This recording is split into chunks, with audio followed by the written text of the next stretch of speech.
Hello, ladies and gentlemen. Welcome back to the Monoxide Podcast. I'm your host, Harris, aka Monoxide, man of many automotive aspirations, and I'm here with my co host, Dan, Mr. Gun and Garage. Yep.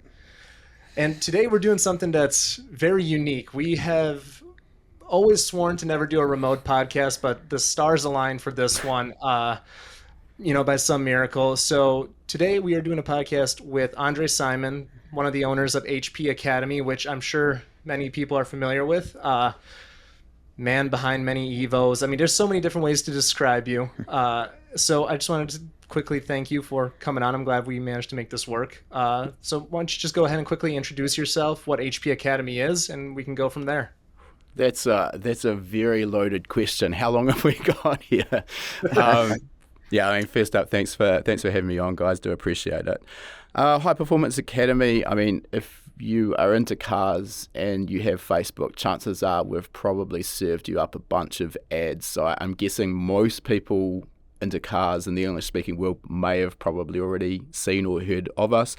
But essentially, we're an online training school. We make video-based training courses that people can take from anywhere in the world, provided they've got an internet connection. And I think what we see as the benefit of this is people get to learn at their own pace and they can learn in their own place.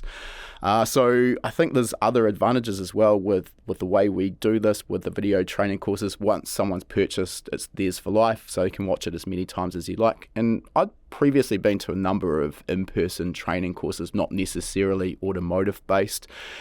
But I think, when you're in the room, you're frantically taking notes and everything seems clear. And then sort of a week or a month or 6 months later, you're sort of starting to scratch your head like, actually, how did that go again? And you don't get that refresher. So, I mean, kind of bigger picture, taking a step back, I'm based in Queenstown in New Zealand, so a pretty remote little country. I owned and ran a tuning workshop for about 13 years where we specialised in modifying road cars, building race cars. My own passion at the time was import drag racing, so we were pretty deep in that scene. And over that time, I kind of got sick to death of customers bringing me cars to be retuned, and sometimes it would take a drive around the block or just literally looking at the maps in the ECU, and you realise that whoever had tuned that car had no idea what they were doing.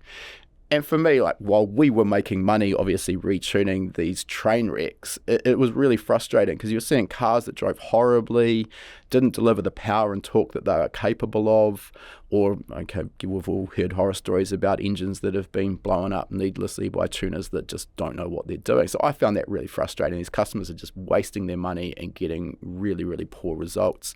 And HPA was kind of born out of an attempt to kind of fix that with the industry, try and improve that overall level of education and knowledge.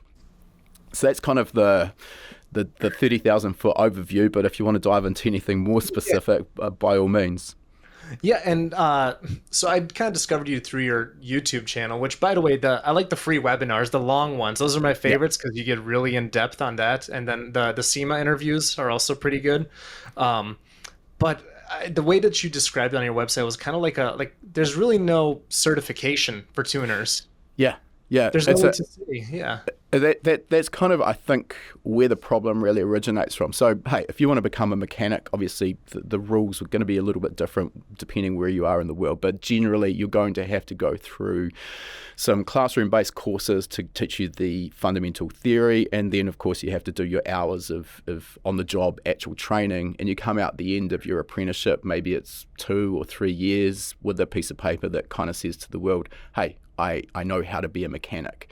Same for most of the trades, but that doesn't exist in the tuning industry, and it's kind of a bit of a situation where there's a lot of cowboys out there. Essentially, if you've got enough money to buy a dyno, or for that matter, rent dyno time, plenty of guys and girls these days just road tuning with no dyno, you can start taking money off customers, and of course the results are exactly what you'd expect.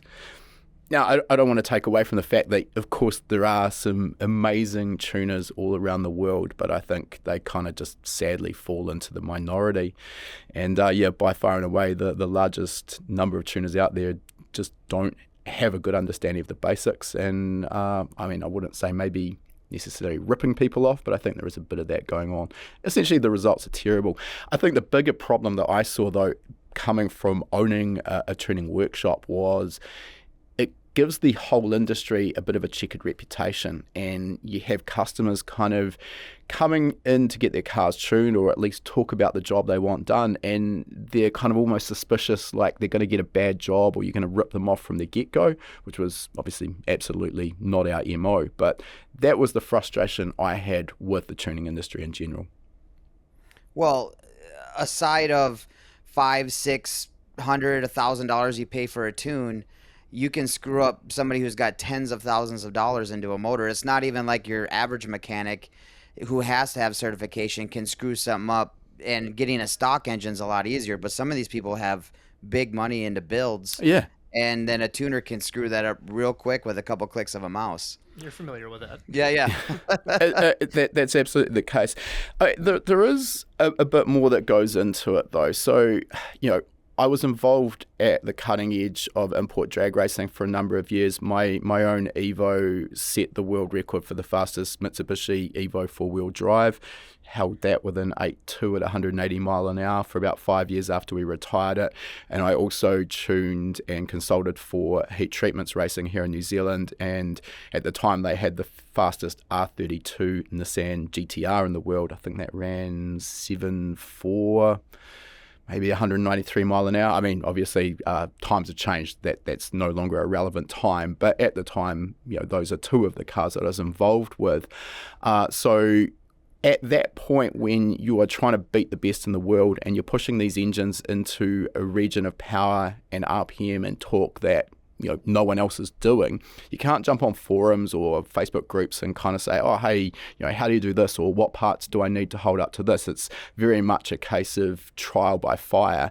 And unfortunately, in those circumstances, I do think that occasionally an engine failure is likely to happen. But there's engine failures from a mechanical strength standpoint, and then there's engine failures from tuning-related failures. And the two are very different, and I think a lot of tuners will try and hide behind mechanical strength issues where it's not.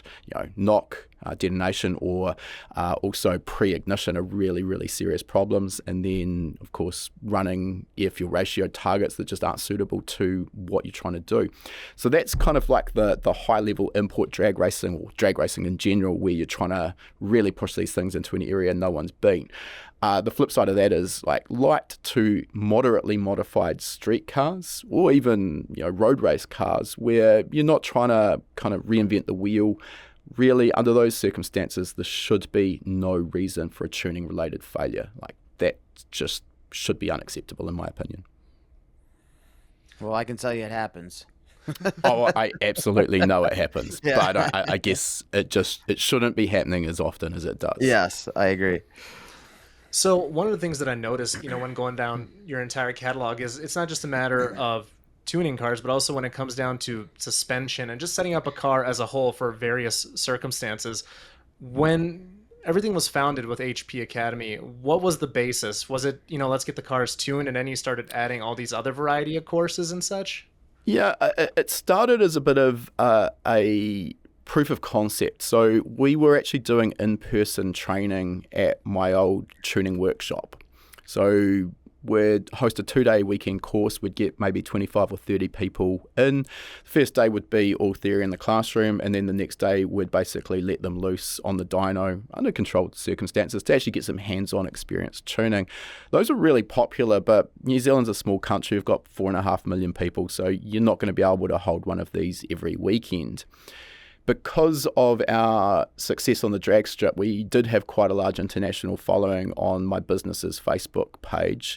And we started posting about these courses, and people overseas were asking to buy the course notes, which in isolation would have been completely useless. But that kind of gave the spark of an idea of Ben, my business partner, and I were thinking, well, hey, why don't we record this course as a video-based course, and then we can sell it, and that kind of gets a solution to those people overseas who wanted to learn. So we did exactly that. In the first course, the production quality was pretty low. It was filmed in my business partner's flat at the time. We had to stop recording when the neighbour was mowing the lawns. The lighting was terrible. The audio quality was pretty garbage. And we were using an iPad race taped to a stepladder as a teleprompter. But, it worked. And pretty quickly we sort of saw there was demand for it and people were really responsive to it. So, of course, tuning and engine building are kind of my two main skill sets. So we went a little bit further. We sort of started with a high-level EFI tuning fundamentals course, and then we added a practical tuning course, and I think there was a boost control tuning course, all of the things that I knew people struggled with. And it got to a point where, we were kind of running High Performance Academy and I was still running STM, my tuning shop, and really not doing justice to either. So about a year in, I think it probably was, we kind of had to make the difficult call of what are we going to do here. HPA really needed full commitment, so I decided to sell the tuning business and commit fully to HPA. Now, as we sort of developed more courses and obviously had more time to apply specifically to HPA, we kind of ended up going a bit more niche, I suppose you would say, on tuning. And of course, the more niche you go, the less it interests people. So the course sales kind of dropped off. So we decided, all right, let's look at the other areas that we specialize in that we can do the same. So engine building followed. That went really, really well received. And then we also added in the motorsport wiring, which is another area I know people kind of get a little bit scared of dealing with because wiring harnesses can be scary and reading a wiring diagram isn't necessarily that intuitive. And then at this point, we'd sort of relocated ourselves to Queenstown. Initially, we were just a two-man band and quickly realised that if we wanted to do justice to what HPA could become, we were going to need help. And that grew slowly. I mean, I think we're 12 years in now and we've got a team of 14, which is pretty sizable for what we're doing. But that's allowed us to then sort of expand into the wider range of just everything automotive. We've got car setup, race driver education, data analysis, suspension optimization. Another area, thanks to Connor, who's been working with us for a couple of years now, we've delved into 3D modeling and CAD.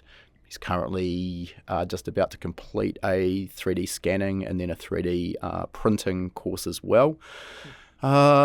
Fabrications in there. I mean, it's growing. I think we've got about 35 or even 40 courses now, including we've just released one with Sasha from Mountain Pass Performance and On Point Dyno in Canada on electric vehicle fundamentals as well. So when you hear course nowadays, right, people get nervous because everybody and their grandmother has a course that they're selling. At what point did you realize that when you started expanding beyond the two of you, when did you realize, like, all right, was it a skill thing? Like you didn't necessarily have the skills to teach these specific courses, or were you just more so time limited? Initially, it was definitely time limitation. It was more a case of the video editing and all of the other work that goes into it. Customer service is huge, particularly now with the size of HPA.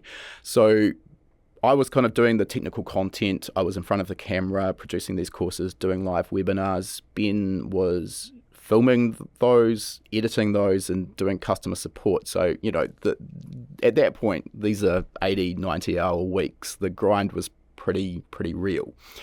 And, the first hires we looked at were a videographer, and then someone for customer service. That sort of freed up more of Ben's time. Ben's specialty is really the business development, and he's an online marketing specialist. So our skills work really well together.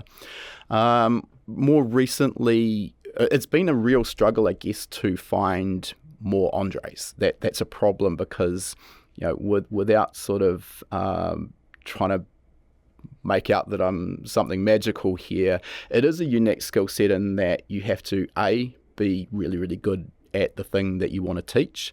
And there's plenty of people out there who are that. They tick that box. What you find, though, is that most of those people who are genuinely really good at a particular task maybe will struggle a little bit to explain exactly why they do a certain thing. A lot of it becomes muscle memory. They just do it because that's how they've always done it and they don't have to think about it. So that skill of being able to teach in a concise and easy to understand manner, that's quite unique. And then the third skill set that sort of comes with that is being comfortable in front of a camera. I mean, I wasn't initially. The first couple of courses we produced were pretty average, pretty wooden. That EFI Tuning Fundamentals course I mentioned, that was our first course. We've reshot that now, I think, 3 times. As we've upped our production qualities, we've built proper studios that are soundproofed, and we've got Sam on staff who's an absolute magician with animation. So we've just made that course better and better. And now we can apply that to the rest of our courses. So coming back to that, it's been difficult to find other people to sort of come in and be on camera. Connor, our most recent hire, he's been amazing. He's really adapted well, and his courses have been really well received. Over time, we've also had a couple of other people on camera. We had Zach, who was presenting our wiring courses. He's absolutely great, and we would absolutely love to still have him on staff, but unfortunately he had a wife and a daughter probably about a 7-hour drive from here, so he's commuting back and forth each week, which was never going to work, but a strain there. So that lasted about a year and unfortunately just wouldn't work out for him.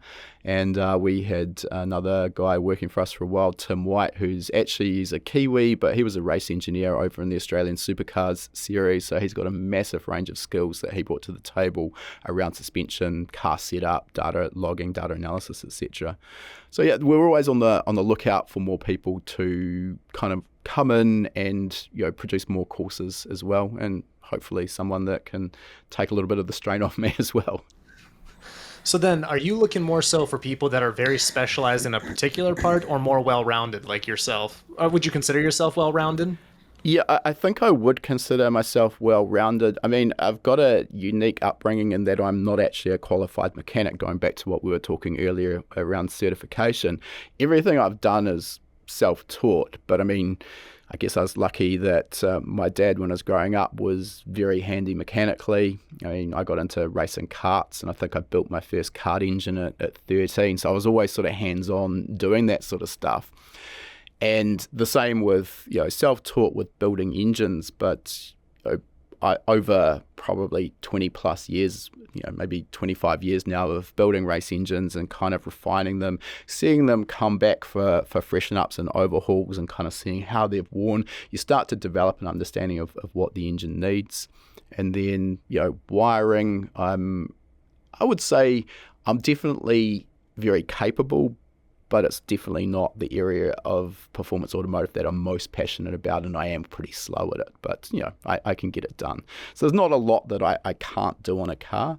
And, that I think probably would be reasonably rare. But if we could find people that are more well-rounded, that's absolutely ideally what we're looking for. What do you dislike the most? What do I dislike the most?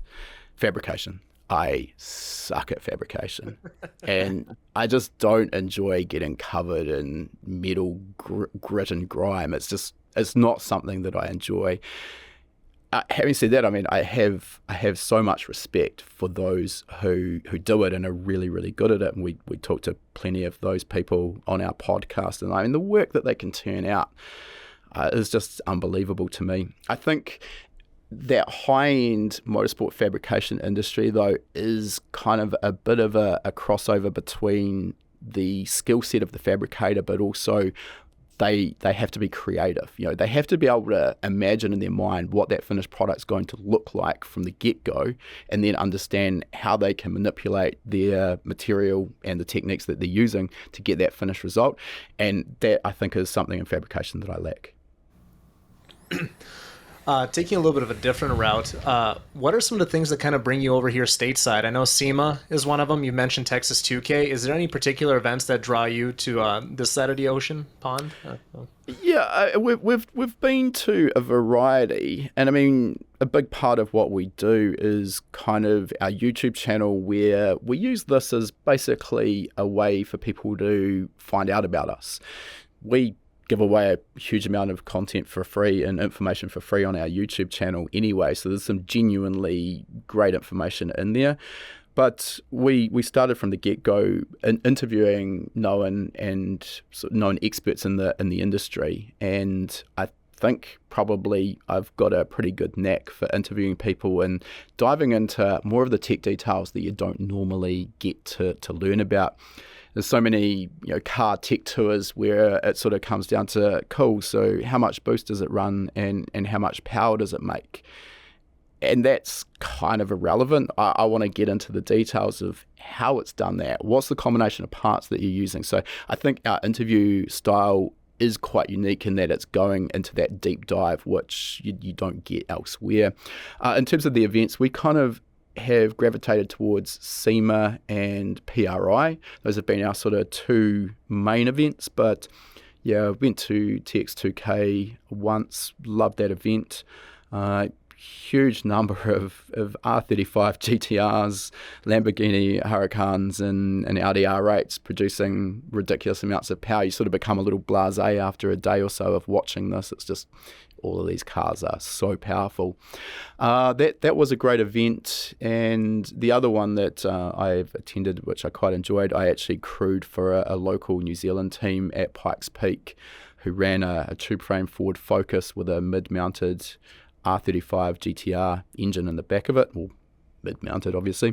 Went there twice in a row, I think it was, and that was a really big learning curve. One of the times it also coincided with watching the Pikes Peak Airstrip Attack roll race event, which again was a huge eye-opener. So yeah, I guess that's kind of the main ones.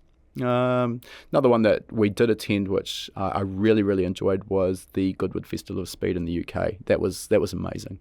That's a bucket list one. The quality of the cars, the access to all of the historics, and I mean, where else are you going to hear a V10 or a V12 Formula One car screaming up the hill? Before we get too far into the show, I wanted to take a moment to talk about Raise a Hood.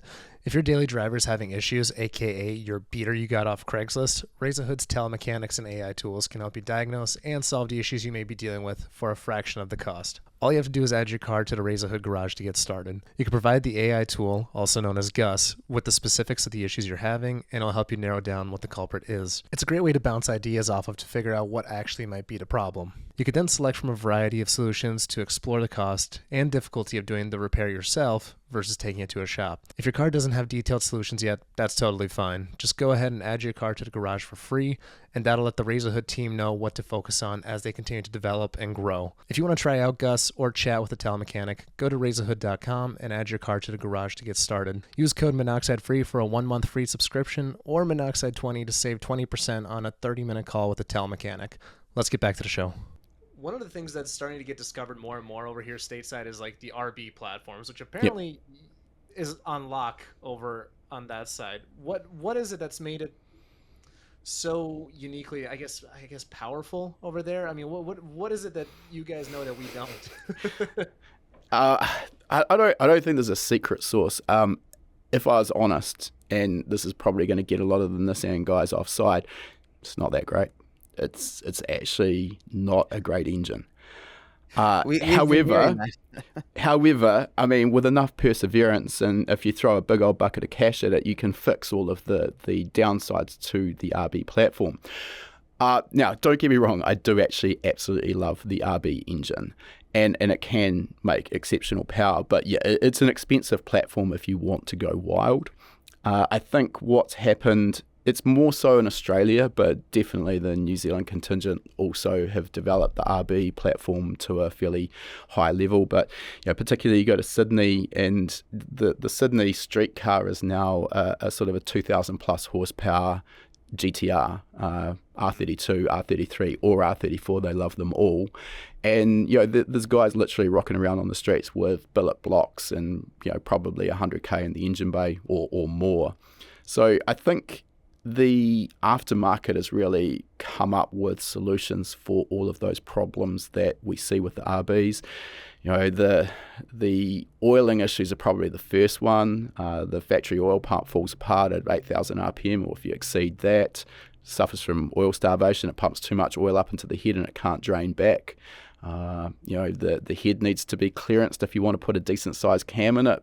There's just so much that needs to happen. However, It's a solid lifter, a bucket and shim style valve train, very, very reliable at high RPM, and they do work incredibly well with the right size turbochargers on them.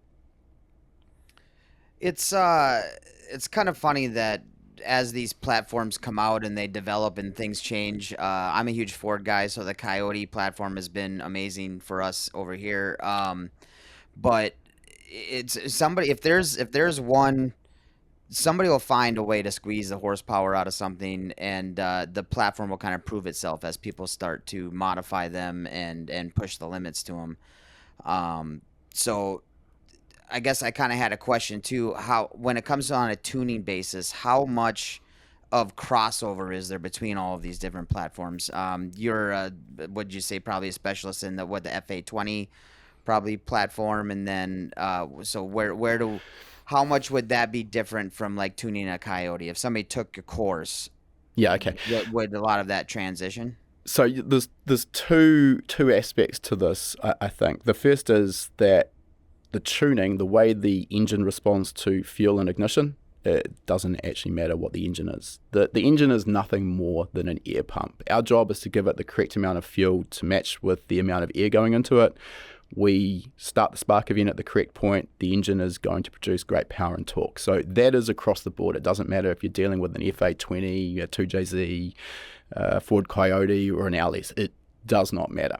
Now, yes, of course, there are some intricacies that come into this with the advent of variable cam control, for example. That does change the game a little bit. Pretty common now on just about every performance engine, so most tuners are pretty well versed in it. But it does add a little bit to the technical challenge, particularly if you look at FA20 quad variable cam control. There's a bit of setup work and then a bit of tuning work, and it becomes an iterative process, sort of going around in circles, dialing in the cam targets and then the fueling and the ignition, because when we change the cam targets, that changes the volumetric efficiency of the engine, thereby we need to change the fueling and the timing. So it's going to take a bit more time, but again, when you're well versed with cam control, the specifics of the engine that it's fitted to don't matter. Where we do get a separation, though, is how the control module works. If you're dealing with a standalone aftermarket ECU, this is a bit of a moot point. They kind of all have their own little differences with their user interface, but once you're familiar with that, they essentially all work on very similar principles, so not too big of a deal. It's when you get into the world of reflashing, which is the process of retuning that factory-fitted ECU that came equipped in your car. That's where things get tricky, because now you are at the whim of how that OE manufacturer decided this was the best way to control fuel and spark. And I mean, if you look at the way Ford do this on the Coyote, for example, versus the way, let's say, GM do it on an LS, I mean, it's chalk and cheese. They couldn't have been more different. It's almost like Ford looked at what everyone else in the world was doing and sort of said to themselves, well, hold my beer, I'm going to come up with this most crazy solution to the problem. So yeah, there's a bit that goes into learning the specifics of the platform is probably what I would say. How we've dealt with that in our tuning courses, we've got our practical standalone tuning course, which is obviously for aftermarket standalone ECUs, and then we've got a practical reflash tuning course for those people who are retuning the factory fitted ECU. So the body of the course in both of those is generic. Again, it applies across the board, but then the second part of both of those courses, we include what we call a library of worked examples, and in that library we'll vary the type of engine or car that we're tuning and the software platform that we're tuning on, and that gives people kind of a broader understanding of a whole bunch of different models, and we kind of add to that every year or so. Yeah, I've been looking at taking a tuning course of some kind just to educate. Not that I'm going to go out and become a tuner. Sure. I just think as you're building cars, and I've had a few mistakes, I've had a few blow ups, and it gets very costly. So I felt if I just had more of a knowledge myself, even using other people to help me build cars, I feel like I could have a better understanding of how it all worked. It would make things run a little bit smoother. Yeah, I couldn't agree more. And I think that's actually a big part of what we kind of envisage with the courses.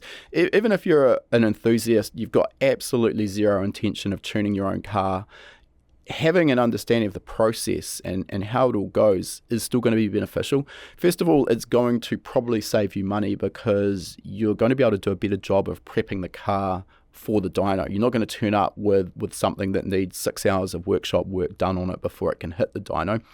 And excuse me. And I know from first-hand experience that's really frustrating. You got a car booked in for a dyno session, that's your day, and then it turns up and it's absolutely not that. So then it goes into the workshop and you sort of sit twiddling your thumbs while the mechanic's doing these tasks. And also I think it's going to help you fix that other problem which I talked about to start with, basically understanding if the tuner that you're choosing actually is worthy of working on your car. Okay. Speaking of dyno tuning, is there a difference between street tuning and dyno tuning, and would one be better over the other? Yeah, I don't think you could necessarily say one's better. They both have their pros and cons, and generally where possible, I incorporate both. So the dyno is a great tool because it allows you to very precisely load up the engine at a particular RPM and throttle position, for example, and you getting feedback on the dyno on power and torque. So for example, when you add 2 degrees of timing, did that improve power and torque, or did it flatline, or did we go backwards? You're not going to get that sort of sensitivity on the street. The butt dyno, unfortunately, no matter what people say, is just not that finely tuned. So yeah, there's a time and a place for the dyno. Obviously, safety is another big element there on the dyno. It's not going to get away on you. You're not going to hit a pedestrian, run up a curb, or crash into another car, and that's a genuine concern on the street. So yeah, really important to get the car dialed in. Where the dyno really does have some limitations though is no matter how much money you've spent on your dyno and your dyno facility, I think it's difficult, probably almost impossible to replicate the sort of airflow that you're going to get at, let's say, 80, 100 mile an hour out on the road or the racetrack. And with that comes slight differences in the operating condition of the engine. What I'm getting at here is you're not actually tuning under perfect real world conditions. And what this can translate to is take the car off the dyno, take it out on the road, and we'll find maybe the air fuel ratio is marginally different to what we saw on the dyno. Quite often we'll tune the car on the dyno, get the ignition timing dialed in, it's conservative, there's no knock. And out on the road, we'll actually find that under certain conditions, maybe a transient, we might end up inducing a small amount of knock. So again, the ignition needs to be trimmed. Probably the biggest one I find is with boost control. You can get the boost control dialed in and run a ruler through the boost curve on the dyno, absolutely perfect. You'll take that car out on the road and under transient conditions, sort of part throttle through a corner, rolling back into the throttle, you can quite often find that you'll get massive boost overshoots. So those are the sort of things that I'm trying to clean up and fine tune when I take a car out on the road. The other part that's really important for a street driven car is the part throttle cruise area. And it's sometimes impossible to get to that on the dyno because the dyno requires a certain amount of torque to maintain the wheel speed or the hub speed. So if you back off the throttle to get down to those very light load regions, at some point the dyno just slows down. So you can't hold the combination of RPM and load that you need. Whereas if you're out on the road, for example, let's say you're rolling down a slight hill, well, you can back off almost to completely closed throttle and the engine's still going to be operating. So those are the areas where I'll try on the road to clean up the fueling and make that absolutely perfect, which we can't get to on the dyno. That makes a really big difference to the drivability of the car, and a lot of tuners just don't do this, and the results simply show.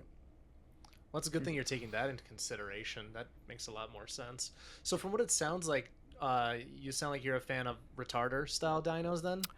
Yeah, definitely. I mean, I have been fortunate that that's the 3 types of dyno that I've had. I started in my tuning shop with a Dynapack, which is a New Zealand-made dyno. Those are a hydraulic-based control mechanism. Work really, really well, and they're very, very fast in their operation. The limitation for that type of dyno, though, was the torque limit, and because I was tuning a lot of high-powered drag cars, that actually became a real problem. Most Dynapack owners would have seen the red screen of death, which it tells you that you've over-torqued the dyno and it's shutting down.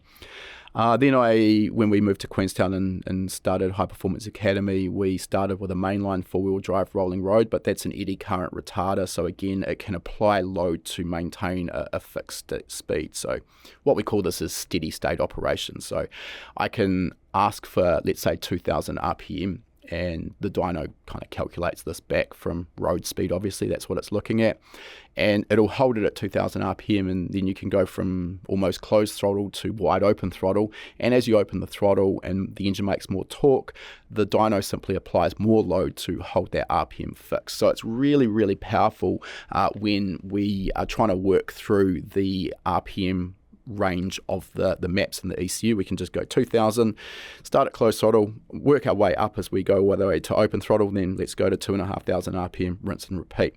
So the other type of dyno is a inertia style dyno. So Dynojet would be a brand that springs to mind that offer inertia dynos. And these are just massive big rollers that have a known diameter and a known weight. And basically by driving the car on the roller, calculates or measures how quickly it's accelerating and then can calculate from there the power. So those are effective to a point.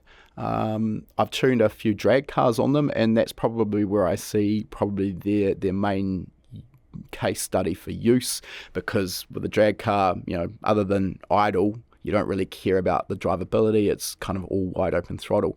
But unfortunately, because if you apply torque to the inertia dyno, it accelerates. You can't really do that steady state tuning, which again is so important for a street car. And to kind of fill out that as well, we now have the mainline Pro Hub dyno, which I kind of feel is the best of both worlds. You get the accuracy and precision of a hub dyno, but the eddy current absorber on the mainline Pro Hub just will handle so much more power and torque than the Dynapack did. Is that what we saw at Nth the other day? I think it was I know it was a hub dyno.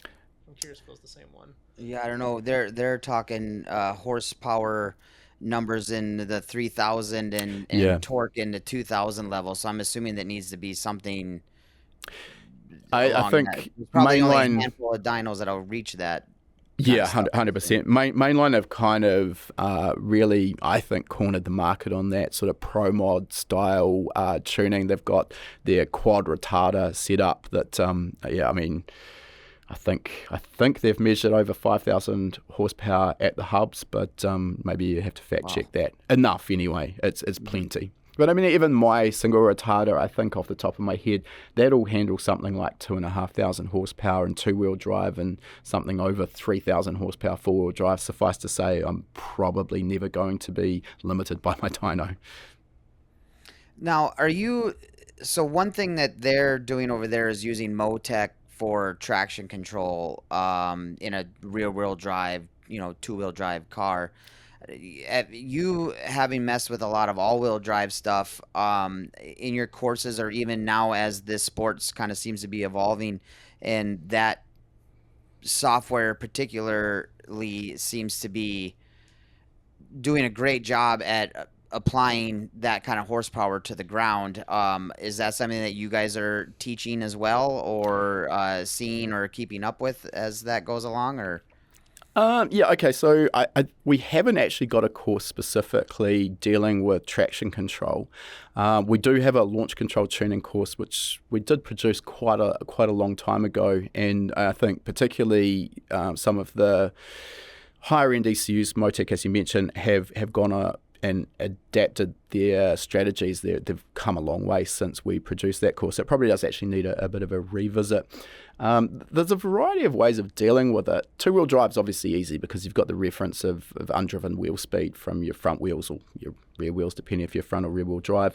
So that's not particularly difficult, but the strategies of traction control, I think, are a lot more complex than the casual observer would think. So first of all, particularly when we're making really, really serious power levels and these highly strung drag engines, we really want to stay away wherever possible from cut events. They're just bad news for everything. The vibration or the imbalance that it causes in the crankshaft, the engine rotation, is just pretty nasty, and when the specific power levels get so high, that can do damage pretty quickly. So wherever possible, we do want to try and stay away from cut events, but sometimes it is inevitable. And I mean, if it's going to save the car or save a pass, then sometimes it's a necessary evil. Where I'm going with this is it really starts more around torque and power management. So basically being really, really thoughtful and controlled about how much torque we are producing at what point in the pass, trying very hard to walk that tightrope between the amount of torque we're producing and the amount of torque that the tyre can put to the track. And obviously that's constantly evolving as the car goes down the track. It's constantly evolving as the track conditions change as well. So then the aim there really is to match that as closely as possible. But if we overstep the mark, then we theoretically should be only overstepping a little bit. Maybe we've got a 5% excess torque rather than 50%, which would obviously require a much more drastic technique to halt the runaway wheel spin that would result.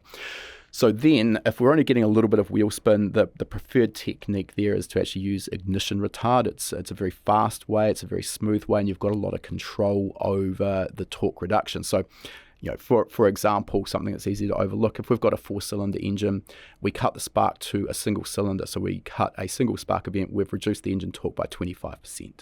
So it's not very granular, there's not a lot of resolution, but I've just set up a new Motec package in our Toyota 86 Endurance car, which is torque-based from Motec. It's their GPRP Pro package, and that uses ignition retard for torque reduction.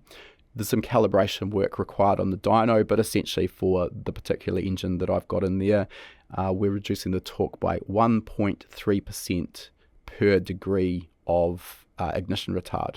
So we can get really granular then with, I need an 8% reduction in torque. The ECU can immediately deliver exactly that. Now, there's no free lunch though, because excessive amounts of ignition retard also cause very high exhaust gas temperatures. So again, we're walking a bit of a tightrope. It's trying to find that balance between minimizing the wheel spin and using appropriate techniques for traction control. Hopefully that answers your question. Well, yeah, no, I'm just seeing it talked about much more now as horsepower is going higher, and technology is coming along a lot more. That seems to be more of a common thing. When Harris was telling me about these 3,000 horsepower Vipers, I'm like, so what? Who cares? 3,000 horsepower if you can't put it down to the ground. And then this is where I learned about Motec and all this stuff here. So it's definitely something that I've been kind of interested in and learning more about. But I'm seeing it kind of evolve in the industry. Yeah, I mean, absolutely, it can be a game changer. It is a game changer, but again, it's not what a lot of people would think, where you leave the line with 45, 50 psi of boost, whatever it is, 3,000 horsepower, and the driver just keeps his foot pinned to the firewall, and the ECU sorts everything out. Well, yes, that could happen. As I mentioned, obviously it's not going to be particularly friendly on the engine. So yeah, there's a lot more. That I think is the skill when we get into these really high powered drag cars particularly. That's the skill of the tuner or the crew chief is really power management. And there's other ways of doing this as well. Obviously if we talk about a 4-wheel drive drag car, it's much more difficult to get a solid reference on when wheel spin's occurring, because all 4 wheels are going to spin together. We can do this with the likes of a very high frequency GPS unit to give GPS speed.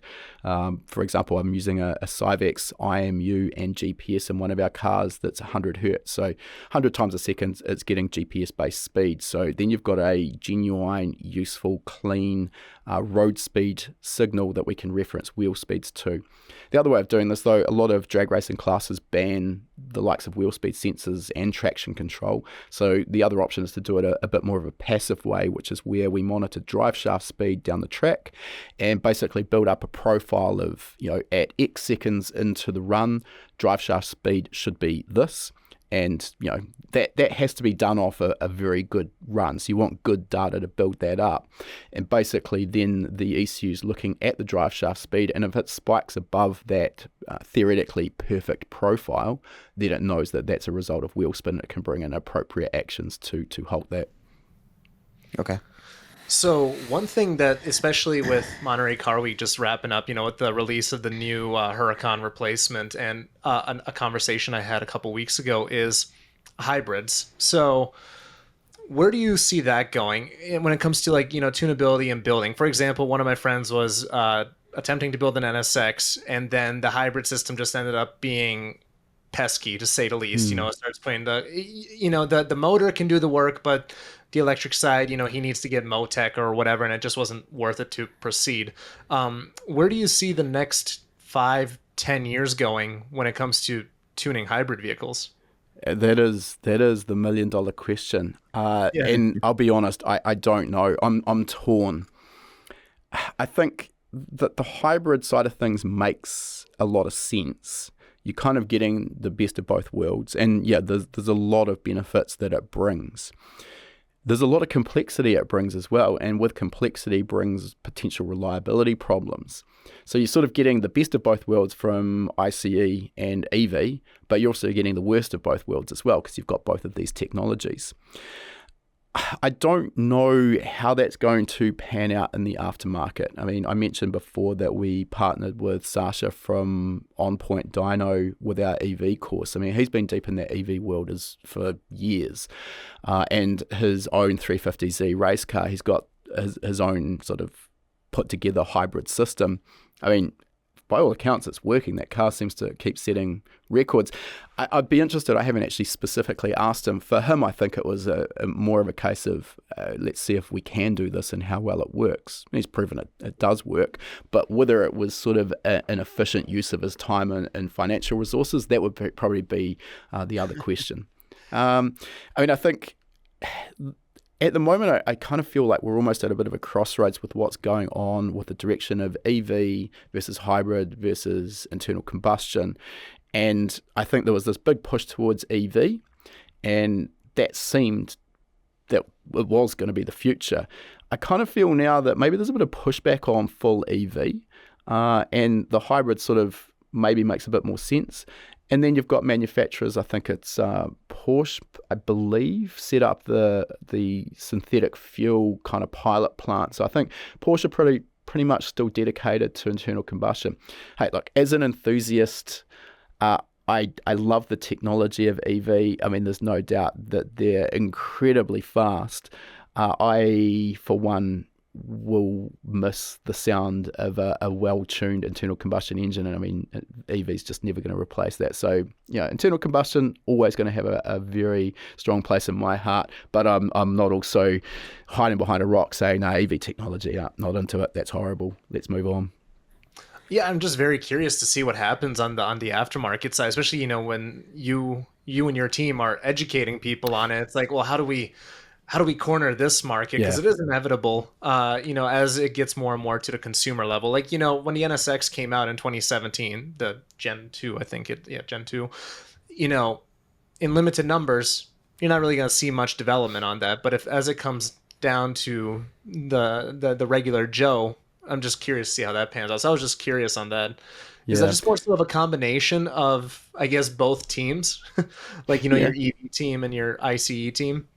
Yeah, I don't, not having personally had a hand in an EV conversion or anything hybrid, it's difficult for me to sort of really comment on. I mean, the thing that a lot of people kind of miss with the whole EV and the electric side of the hybrid is going to be the same as there's a limited to non-existent amount of tunability in that combination. It's not like an internal combustion engine where generally if you buy a car off the showroom floor, there's going to be some built-in margin that you can extract more power by retuning it. That doesn't happen with electric vehicles. So it's more a case of understanding for our EV course, understanding how all of the systems interact, because it is very complex and it's completely foreign to anything internal combustion. And understanding that's going to be important for those who want to build bespoke motorsport-based electric vehicles, or I think probably the more common one will be, EV swaps, where someone's buying a crash Tesla or something and swapping that into something else. There's so much potential. Yeah, I'm just very excited to see even though I am the resistance in this regard, I do like to learn about my enemy as well. So Yeah, yeah, definitely. So one of the questions I kind of teed up for you when I was emailing back and forth with your team is, who's a competitor, whether it's on or off the track, that you respect or, I guess, value? A competitor in terms of business, I guess we're quite unique here in this industry that when we started HPA, we were the only online training school for EFI tuning, etc. There's a couple more that have jumped on, but I mean, probably our biggest competitor, or the biggest competitor in the market when we started, and he's still doing a great job, is Ben Strader, EFI University. They do in-person training courses. I talk to Ben every time I go to SEMA. There's no animosity. We're not enemies. We're friends. And I think that's the thing that is important in any industry. People kind of get in their head that that anyone competing with them is their enemy, but it's a big world. There's a lot of people out there, and there's enough people out there to sort of service all of the providers that are there. I think it's fine, and I think competition for me as well. It drives everyone forward. If a competitor comes up with a product that we think is really good, damn, we should have thought of that before. And it drives you harder to try and come up with better products and just do generally a better job. I guess the other one, I haven't actually had the opportunity to meet him, but Evans Performance Academy as well. EPA, a little bit of play on words there due to maybe some potential problems in the earlier days with the EPA. But yeah, I mean, he saw the maybe the writing on the wall for the tuning industry in the US. I don't think it's quite that dramatic, but obviously the EPA has had a big part in kind of crushing a few hopes and dreams. I think, he transitioned to online training. But like I say, you haven't had a chance to actually meet him in person yet. Would absolutely love to. Do you guys offer, speaking of that in-training versus, or in-person versus online, do you guys still offer some one-on-one stuff or live of any sort, or... No, we don't. It just, the business model that we've chosen works so well and allows us to help more people. So I think the time resources that it takes to do in-person training, particularly in the early days, we got flown to Dubai to do some training for Link ECU here in New Zealand, which we've always had a really good relationship with. And I mean, don't get me wrong, it was a lot of fun. Got to see Dubai, which I absolutely loved. But at the end of the day, you're sort of away from wife and family for, 10, 14 days. You're living out of a suitcase. We saw some cool sights, did some cool things. But at the end of the day, you're not there on a holiday. It's business, you're working. So you're not really seeing a new country as a tourist.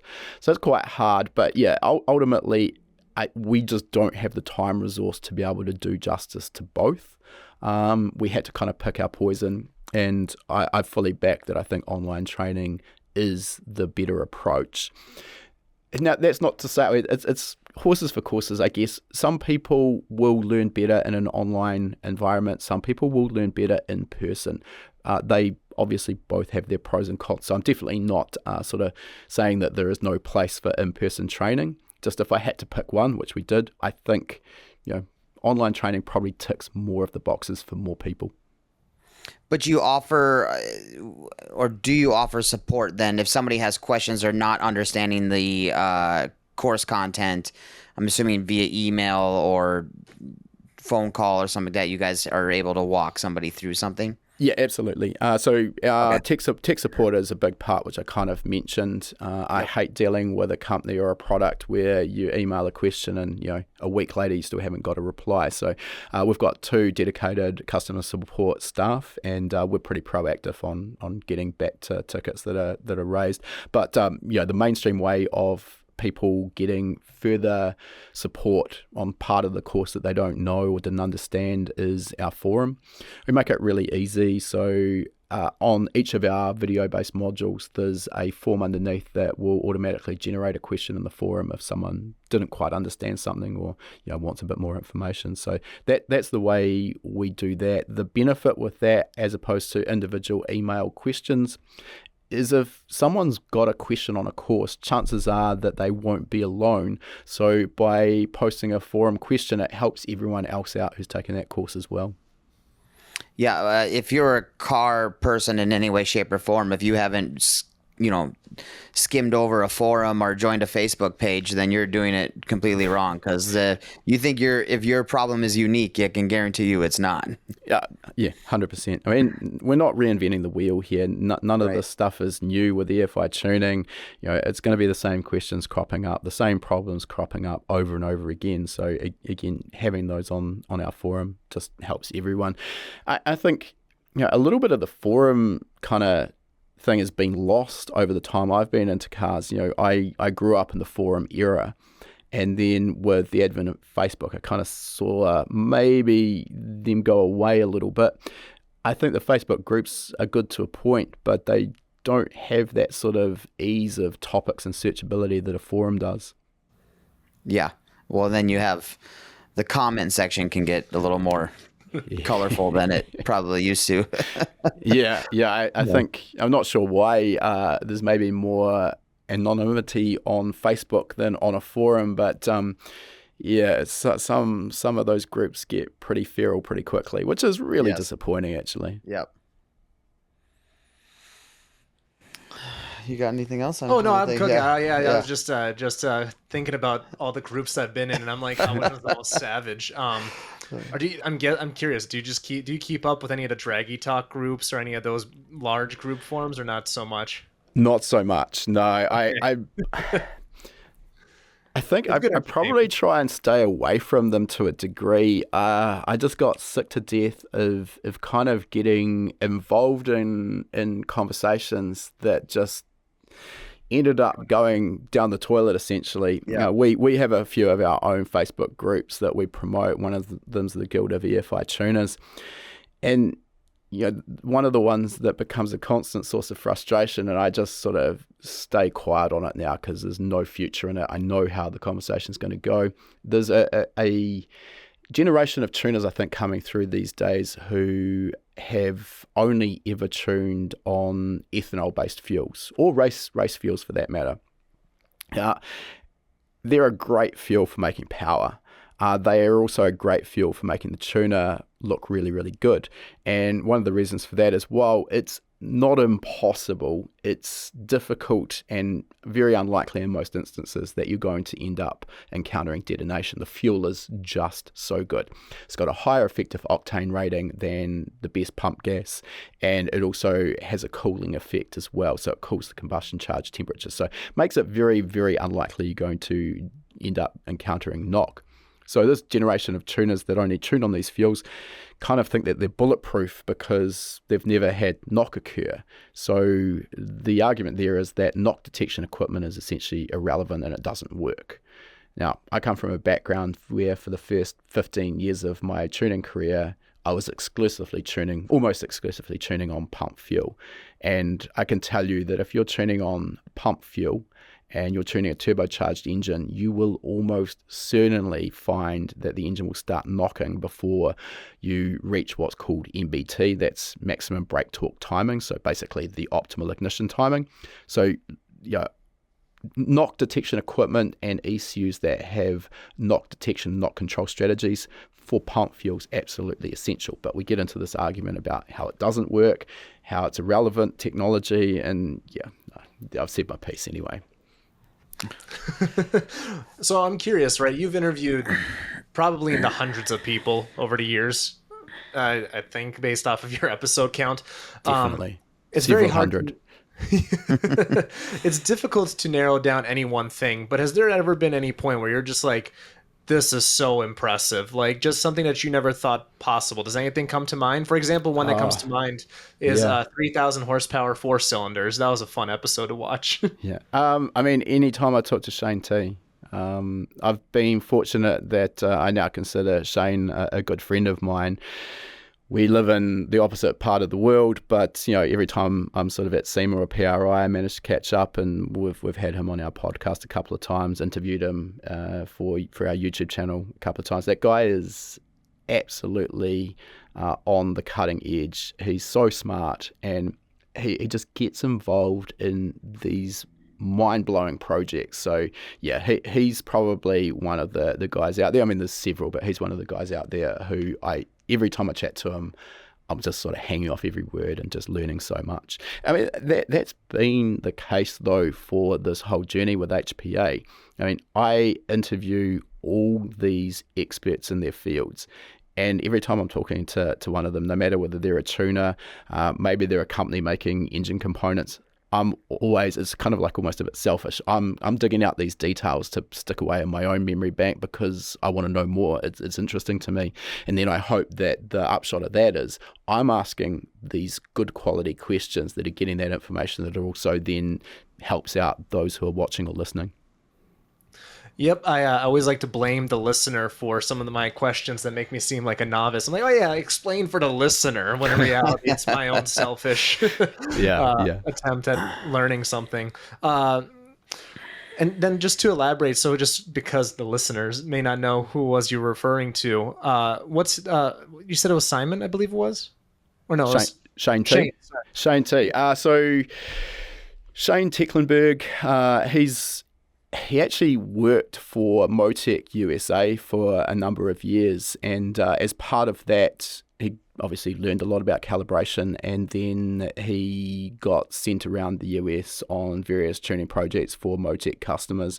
I can't remember exactly how long he was in that job, but then he kind of went out and started his own consulting company, and I mean, he just gets involved in the most high-end projects, including, I think you referred to the 3,000 horsepower SR20. So he's working with MazWorks on basically building a compound triple turbo 2.2 litre SR20. I think it's a 2.2. And they're aiming to try and make 3,000 horsepower. I mean, that's a bold claim out of a four-cylinder engine, but I'd also say that if anyone can do it, the combined forces of Shane punching the keys, understanding turbocharging as well as he does, and then Mark from MazWorks with his understanding of the SR20 and how to make one hold together at that sort of power level.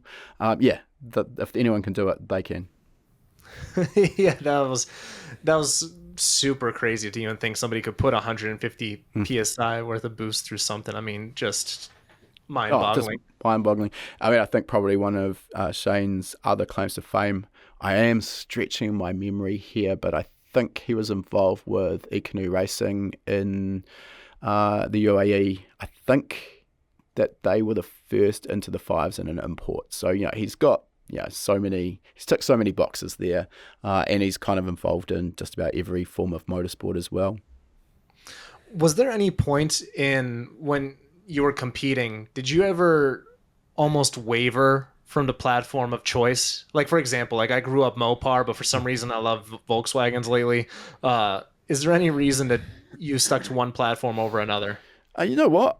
I'm actually not brand loyal at all. I was... When I got into drag racing, all I did was assess the options that were there, and I just simply chose the one that I felt had the best opportunities to do what I wanted to do. So, I guess the two main competitors at the time, for some stupid reason, I decided that four-wheel drive was the way to go. The more I've learned about drag racing, it absolutely isn't. But, at the time, in my little mind, I'd never driven a car down a drag strip.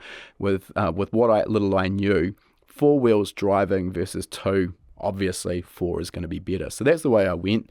And really the two options I had at the time were the Mitsubishi Evo platform. We had the Evo 1, 2 and 3, which I don't think ever came out in the US.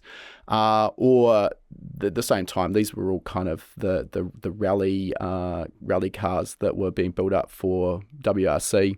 The Subaru WRX STI was the other option, but back then the GC8 Subaru STI had a glass gearbox, and I mean the engine wasn't much better. Sorry, again, probably put off all the Subaru fanatics out there.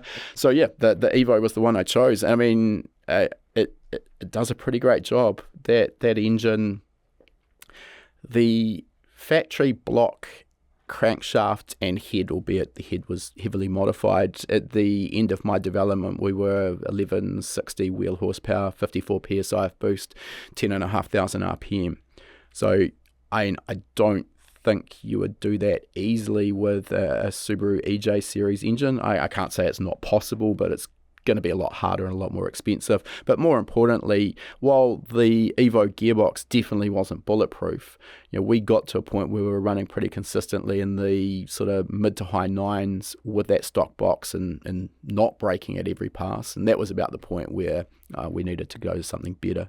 So yeah, that was it. I mean, I did grow to really love the Evo, but I mean, if you look at the cars that we've got in the workshop fleet, it is quite widely varied. FDRX7, I daily drive a Porsche 964. We've got a 1966 Chev C10 that's sort of just about scraping the ground with a patina paint job. There's an Evo 9 sitting there. A86 that's about to be put together as a bit of a track hack. So yeah, I don't think I'm that brand loyal. I just assess the cars on what I like and don't like about them. Is there anything here that we have stateside here that you guys can't get there? That I don't know how that works, but I know like in Australia they have, which I know is two totally different places, but like you guys still have the Ford Falcon over in that area there, which we don't really have here anymore. And there's some cars that are really cool performance-wise that we never see here in the States. Does that work the other way around too? Is there anything here that you guys don't get there? No, not so much. I think probably if we looked 10 or 15 years ago, that probably was the case. I mean, it's a bit unique in this side of the world where Australia did have a Ford and GM manufacturing base. So they were producing the Ford Falcon, which you probably didn't really miss anything there. The GM was the local Holden or HSV brands, but basically very similar LS powered vehicles. The Pontiac G8, I think it was, basically was a rebadged Holden. And then it kind of got to a point where in the last 3 or 4 years, maybe 5 years, they've kind of shut down all of that manufacturing. So now they're a kind of global brand, bringing in all the same models from the US. And here in New Zealand, while you might not be able to buy all of those cars off the showroom floor, most of the sort of high-end performance models you can bring in from the US as a special import as well. So yeah, I don't think there's anything we miss out on. Okay. I'm curious, is there, I remember seeing on that side of the world, there's some more development of the GR Corolla motor, or the Yaris. Yeah. Have you seen a lot of that? I haven't been personally involved. It's actually a car I really, really like. There's a bunch of them here in New Zealand. The first shipment of the GR Yaris kind of got snapped up maybe a year before the first of them actually hit our shores. And I think Toyota kind of got it all wrong there with the price point as well. I think they sold them maybe a little too cheaply, and that was over that sort of weird time of COVID. So it was the first time I'd ever seen people were buying a brand new GR Yaris. They were lucky enough to get it on that wait list, picked it up, drive it around for 10 or 15,000 K, and they were literally listing them and selling them for $10,000 to $15,000 more than sticker price. It was wild. I think that's kind of righted itself now, and Toyota did bring up the retail price as well. I don't think there's a massive amount of development maybe happening here in New Zealand, but when I go to World Time Attack in Australia, there's a lot of companies there. Powertrain was one of them, who are doing like full upgrade packages, and what they're getting out of that stock engine is pretty wild. Basically, a turbo upgrade, ECU tuning, injectors, and you're off to the races. Very, very impressive little cars. Yeah, I've heard that some people are getting like 800 horsepower out of them, which is out of a three-cylinder, It's pretty pretty wild. impressive. Yeah, for This sure. isn't like Koenigsegg, the one that they killed off, the three-cylinder Gemera, that's a hypercar that's $4 million. It's a $30,000 three-cylinder. Exactly. I mean, I think probably for me though, the best part of this is what we've seen as a genuine enthusiast spec car coming out of Toyota, and I think sadly a lot of that's been lost. Mitsubishi, they've got no Evo now. It's things have changed. And I think that the options that we've got available for modestly priced performance cars is quite limited. I mean, even all of that stuff that I kind of grew up with, the GC8, Subarus, the Evo 1, 2s and 3s, their popularity now, the price is just out the gate. Even the R32 GTR is still a car that I've got on my list to own. Back before we started High Performance Academy, I got the option to buy one from a customer of mine. And so this was maybe 13, 14 years ago. And I could have bought that for, I think, about 25,000 New Zealand dollars. So what did that be? Maybe 16, 18,000 US. And it was mint, absolutely mint. And now a car of that spec is going to be more in the vicinity of maybe 100,000 New Zealand dollars. So I don't have a calculator in front of me, call that maybe 65, 70,000 USD. I don't know how that actually compares to the prices you guys are paying, but it's hard for someone a young enthusiast, if they're looking for a car to modify, well, what are your options? Everything has just gone so expensive. Even, B series Hondas, anything with the K series in it, those have all sort of just gone up and to the right as well. Did you notice same thing with you guys over there? COVID just took the car market and made it absolutely insane. Yeah, it went absolutely wild. I think it's funny because we have a online sort of sales place called Trade Me here in New Zealand. I guess it's like your Craigslist or eBay, whatever. And I've still got searches set up for the likes of the R32 GTR. So I've kind of watched those prices over the last 5 years. And over COVID, they sort of people were asking 120, 140 grand for these cars that absolutely weren't worth that. And now everything's sort of settled. Obviously, global economy's tightened, interest rates are through the roof, and inflation's out the gate. And people are still asking 100K for these cars, but I kind of see the same cars just being relisted month after month. You can ask whatever you want, but whether it sells is a different deal. What's your favorite aspect to educate people on nowadays? Is it still more so the tuning side, or are you trying to find, is it like the more holistic approach? Is there anything that you're just like, I love teaching this, I could do this forever? And I guess to compound that question, where did the love for teaching start? Great questions. I think it's still tuning for me. I mean, that's foremost still my main passion. What I really like about the tuning from just a tuning myself standpoint is, every time you're on the dyno, you're going to learn something new. Technology keeps changing. The ECUs evolve. They add new features, new strategies. For example, this Motec GPRP Pro torque-based package, for me, that was a massive deviation from a conventional ECU and how it works. So steep learning curve, but that's kind of what keeps me passionate. The aspect with teaching, though, why I like that is it's been very rewarding. Obviously, we teach a lot of home enthusiasts, and occasionally we'll get an email like, hey, thanks, I tuned my car based on your course. I'm really happy with it. And that's obviously really satisfying. But when we get an email or a message from someone who's sort of actually started a business tuning cars based on taking all of our courses and are thanking us because they're now got a viable business that's making them money and allowing them to provide for their family, that for me, that's really satisfying. Essentially, we've managed to change someone's life for the better, and I think that's probably usually quite hard to achieve. In terms of a passion for teaching, I don't actually know. When I went to university here in New Zealand and I did a Bachelor of Technology degree, which is a 4-year degree, and I majored in an option called product development. My fourth year, every week we had to do an impromptu stand-up talk to the class of, I don't know, a couple of hundred people, basically about our product or the process of what we were doing that particular week. And what I found with that is at the end of that year, public speaking to me was just nothing. I had no issue with it. I was very, very comfortable with it.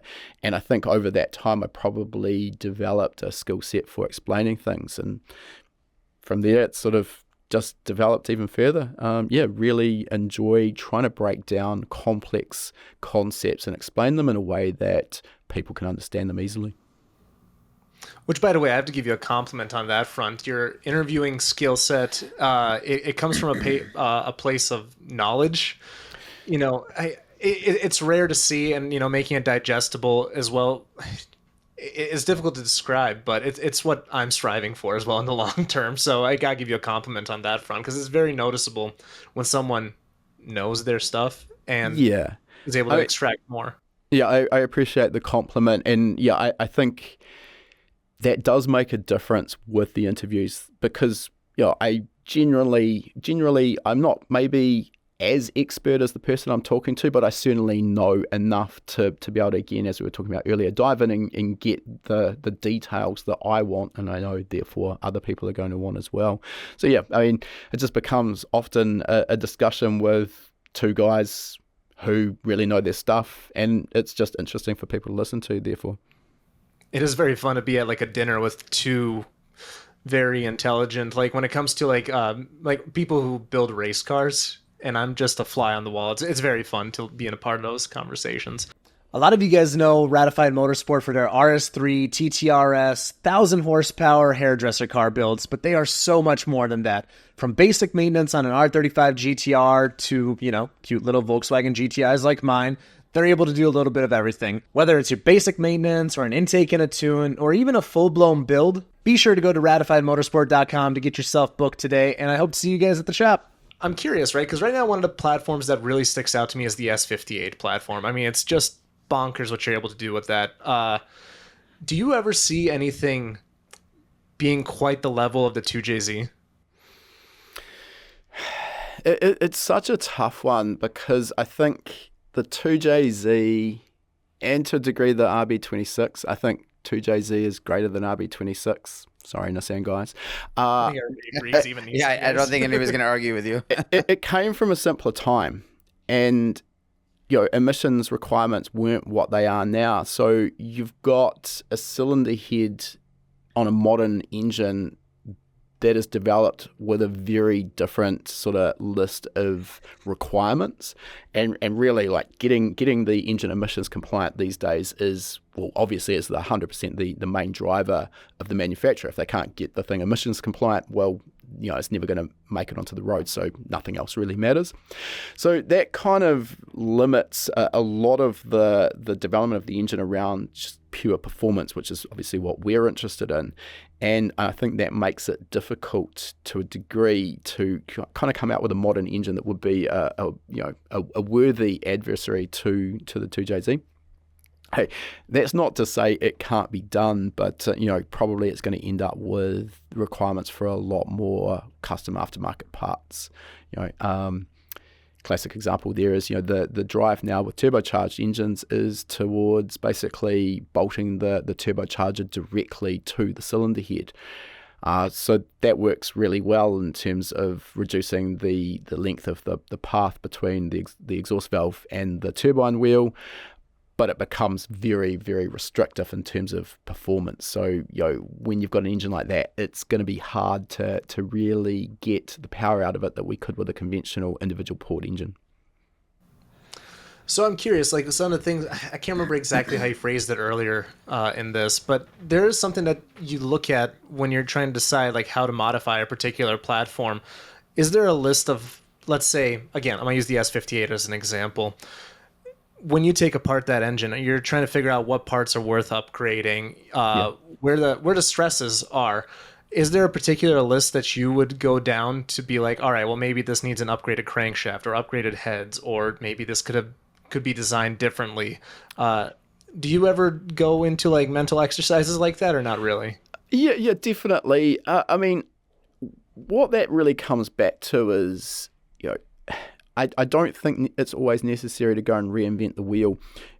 If you are dealing with a platform that is almost brand new, you're going to be sort of breaking new ground. So you're forced to go through that exercise that you just mentioned. I'll dive into it in a bit more detail, but you know, most enthusiasts out there aren't doing that. They're probably going to be walking a road that's been pretty well trodden in the past. So it's a case of jumping on forums that are specific to the platform, whatever that may be, and look at the build recipes essentially. So what is the proven path to XYZ power level that you want? And, you know, I mean, obviously there's going to be differences of opinion, but you look at enough build recipes and you kind of start to see the common sort of trends emerging. You know, the conrod is a weak point. We've got to get rid of that.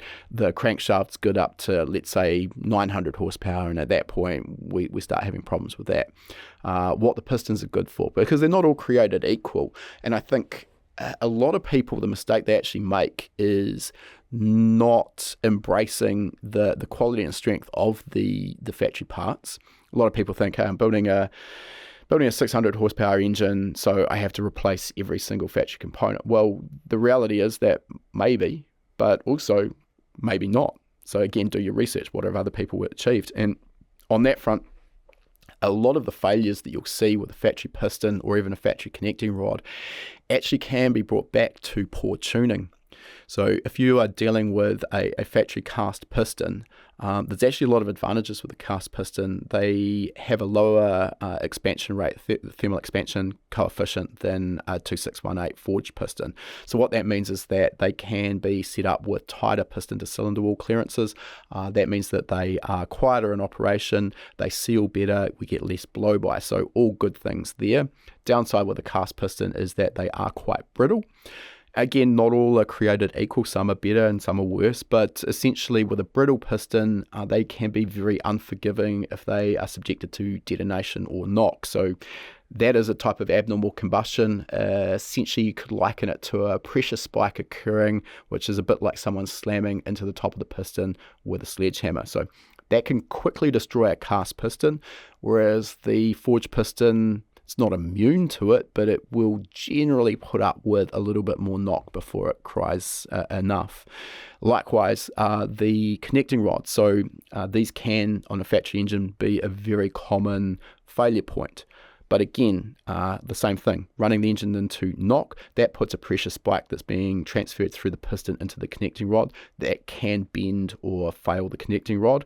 And likewise, the other thing that people completely ignore is what the torque curve looks like.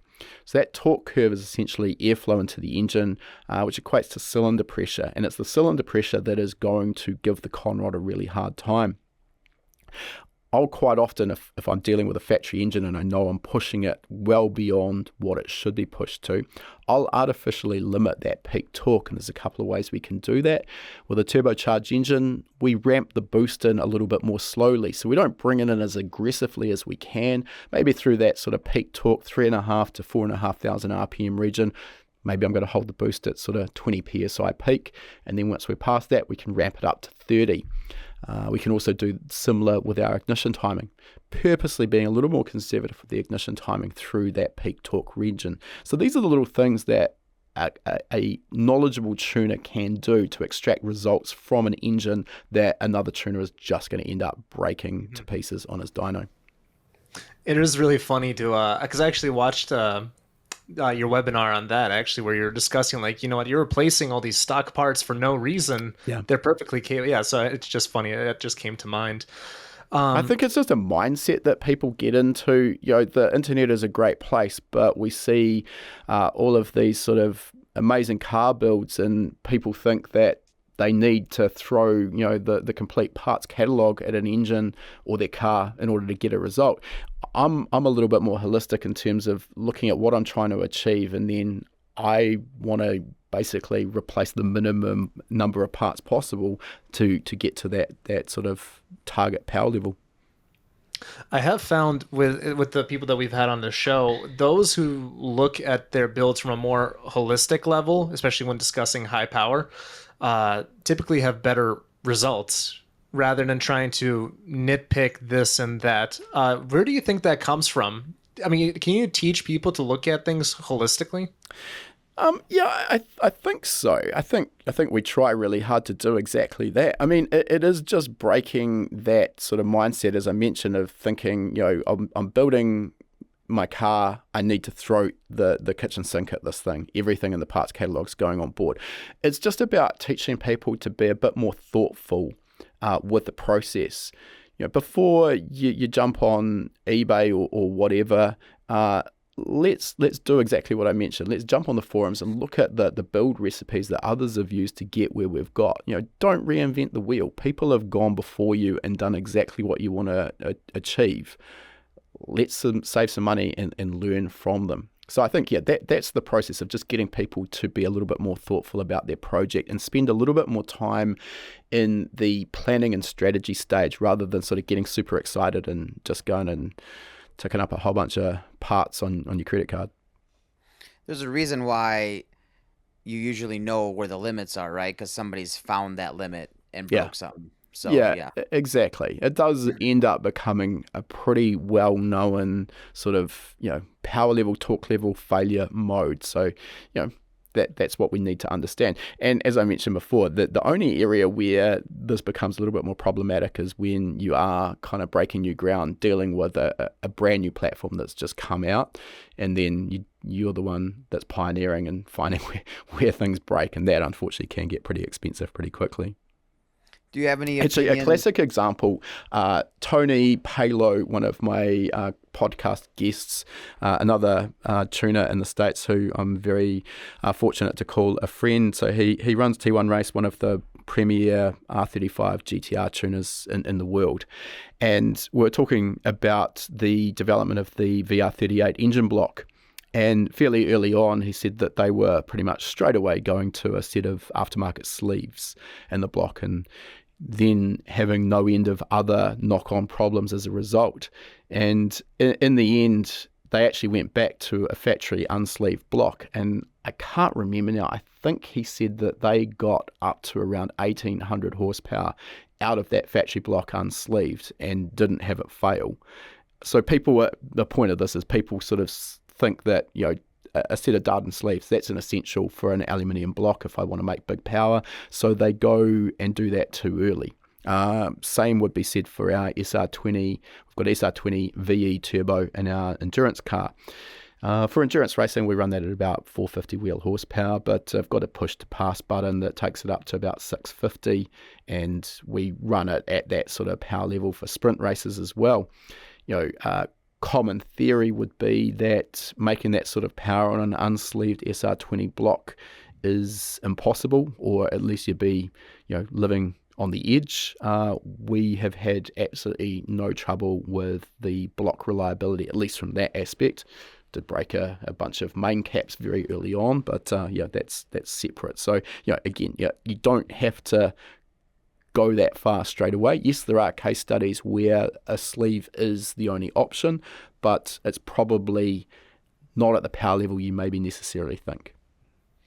And for reference, for anybody listening, T1 is the company / GTR that won Texas 2K, I believe it was last year or the year before, which was crazy to see a car go that fast. Yeah. But no, they know how to build a fast GTR, that's for damn sure. I think they've got to be like the number one shop at the moment. I mean, they're just the one to look at right now. Yeah. They've got everyone's attention. I was going to say maybe world record holder, but I can't tell off the top of my head if that's correct. And I mean, the scene changes so quickly as well. That's true. It's always funny. We'll put up a video about a car that has set a world record on the drag strip. And, these things don't age very well. So someone will watch that video in 6 months' time and sort of call us out like, nah, that doesn't have the world record. Well, yeah, look at the date it did at that point, and world records are made to be broken. Oh, yeah. Every single one of my highlights, sometimes they age poorly, but that's part of it. We were just having that discussion before this started. So when you were the record holder for the Evo platform, what did that development look like? I mean, was there anybody, and again, I'm definitely going to age myself here. Was there much head to head? Was it any Yeah. direct competition? Okay, so there Oh, was. yeah. What That's I look the only reason I went as fast as I did. So competition, as I was mentioning earlier, is really, really good for everyone.